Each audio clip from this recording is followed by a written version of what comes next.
envie de suivre. Honorable Oscar Guéma, tout plaisir est pour nous de vous retrouver encore sur ce plateau des températures sociales. Je vous dis bonsoir.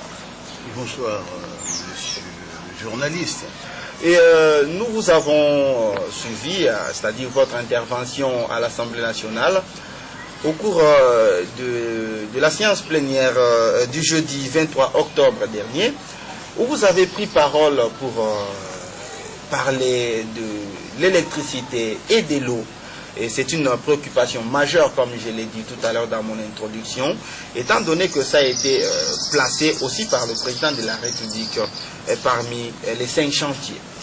Et que faire pour que la population de la République démocratique du Congo puisse avoir l'accès à l'eau et à l'électricité? Nous commençons par l'électricité.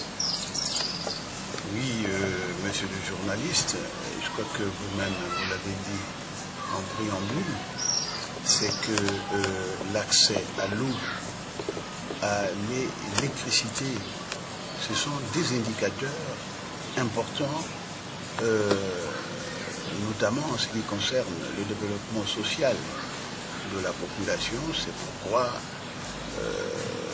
comme vous l'avez dit, dans les objectifs du millénaire de la réduction de la pauvreté de moitié d'ici l'an 2015, ce sont parmi les objectifs cibles l'accès à l'eau pour la population, l'accès à l'électricité. Vous savez que dans nos pays en voie de développement, n'est-ce pas, la majeure partie de la population n'a pas accès à l'eau potable, n'a pas l'accès à l'électricité.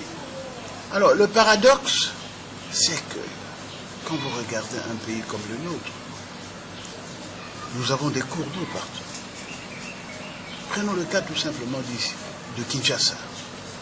Vous n'êtes peut-être pas les enfants de la colonisation. Nous, on était déjà assez jeunes. Nous avons joué dans Binchaku-Chaku, nous avons joué dans Kalamou, nous avons joué dans Ntsélé, Gombe, etc., etc. Ici, dans la ville de Kinshasa, c'est plein de cours d'eau, partout. Partout.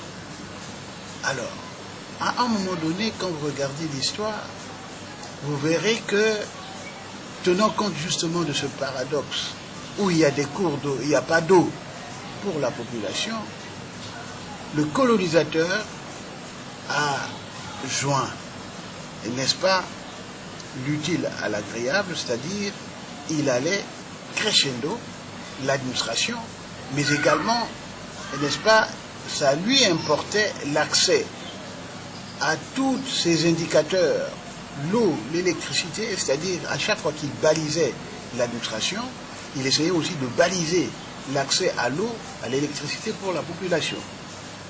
C'est ça qui, à un moment donné, a été déconnecté.